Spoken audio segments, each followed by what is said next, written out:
Vectors which are not at right angles to one another, using the law of cosines and law of sines. Suppose I were asked to find the resultant of a 5-unit vector acting east and a 3.5-unit vector acting 45 degrees north of east, or due northeast. First, let me represent these vectors graphically, so I'll begin by drawing a coordinate system. These vectors will mainly be acting toward the north and the east, so I'll emphasize that northeast quadrant. Of course, I want to be as accurate as possible if I'm using a graphic method. North and east. West, of course, would be to the left. South would be toward the bottom of the page, but we'll focus on the northeast quadrant. So using a scale of 1 centimeter equals 1 unit, let me draw these vectors.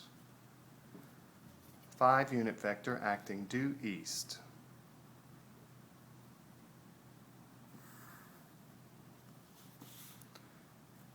Alright, I'll label the magnitude as 5. Next, I need a 3.5-unit vector in a direction 45 degrees north of east. So first, let me find where my 45-degree angle would be. So I need to draw an arrow passing through this point with my protractor, and it would need to be exactly 3.5 units, or 3.5 centimeters in length. 3.5 units acting due northeast, or at an angle of 45 degrees. So next, I need to use my parallelogram method.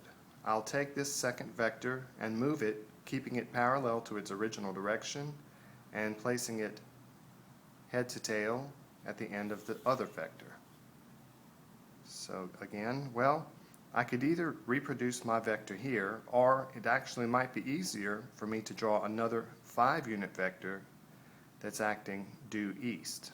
There's a little trick here, because once I have my 5-unit vector in place, I really don't need to remeasure that 45-degree angle, because if I complete the side of my parallelogram, I know that it will be accurate. As long as my 5-unit vector acting due east was accurate. So now we have a parallelogram. Notice that the resultant must be one of the diagonals of the parallelogram, and since we're dealing with an eastward vector and another vector pointing northeast, the only diagonal that would make sense would be a vector that lies in between those two directions. In other words, the resultant starts at the same point of origin as my other two vectors, but it must lie in a direction between east and northeast. So this diagonal would be my true resultant.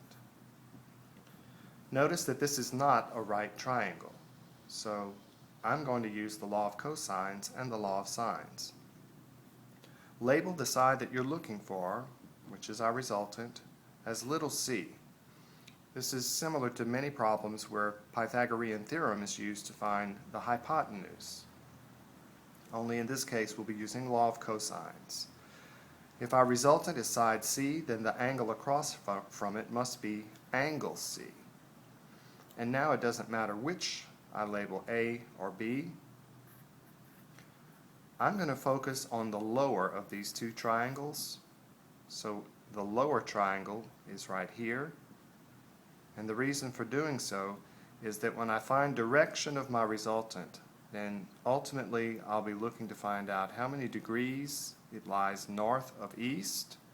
So angle theta will be my angle of interest. And if I can just find angle A, it also happens to be angle theta in this particular problem. The side across from angle A we'll label as little a.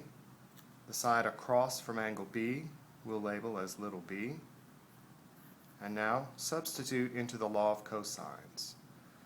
Law of cosines says that c is equal to the square root of a squared plus b squared minus 2 times a times b times the cosine of angle C.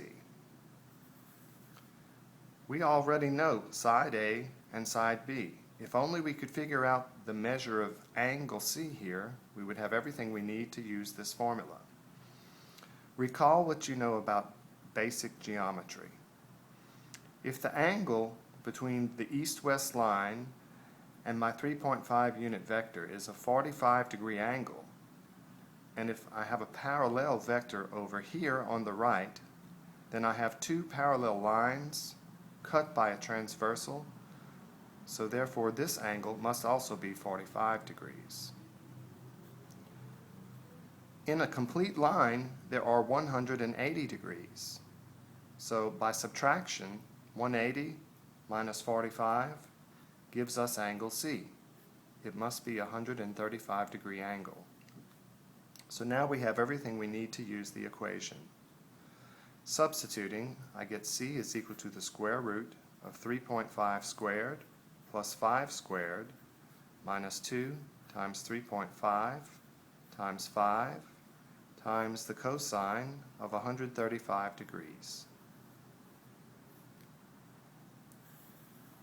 If I work this problem out on my calculator, I find that C is equal to the square root of 62, or C is a 7.9 unit vector. Just measuring it graphically, if I've drawn my diagram correctly, I should see something very close to 7.9, and it is. To find the direction now, we need to find angle A, and I'm looking at the lower of these two triangles to find angle A. It's the same in this problem as theta, conveniently. So to find my angle, I'll use my law of sines. We're looking for the angle A, so sine of A becomes our unknown, and the law of sine says that sine A over little a must equal the sine of angle C divided by little c. Substituting in the sine of A divided by side A, which is 3.5, must equal the sine of C, or sine of 135 degrees, divided by little c, which we've just found to be 7.9. Multiply both sides now by 3.5, so the sine of A is equal to 3.5, sine of 135 divided by 7.9.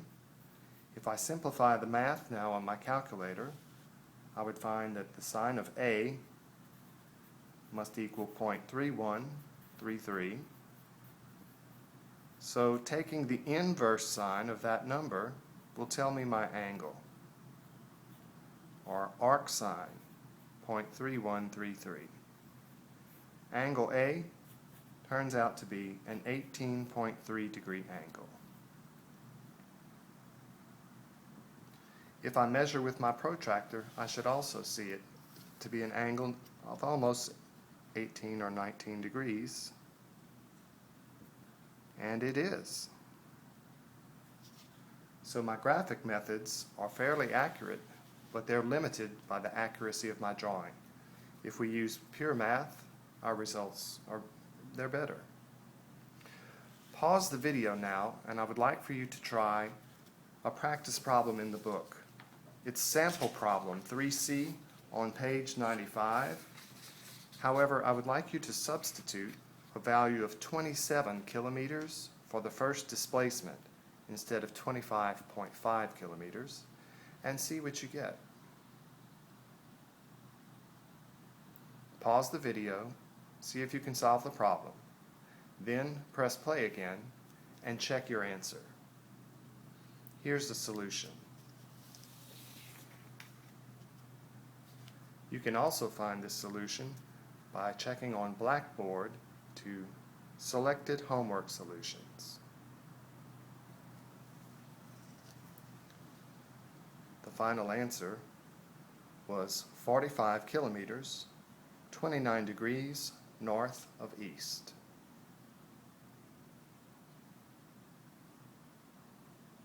and here's the drawing one more time.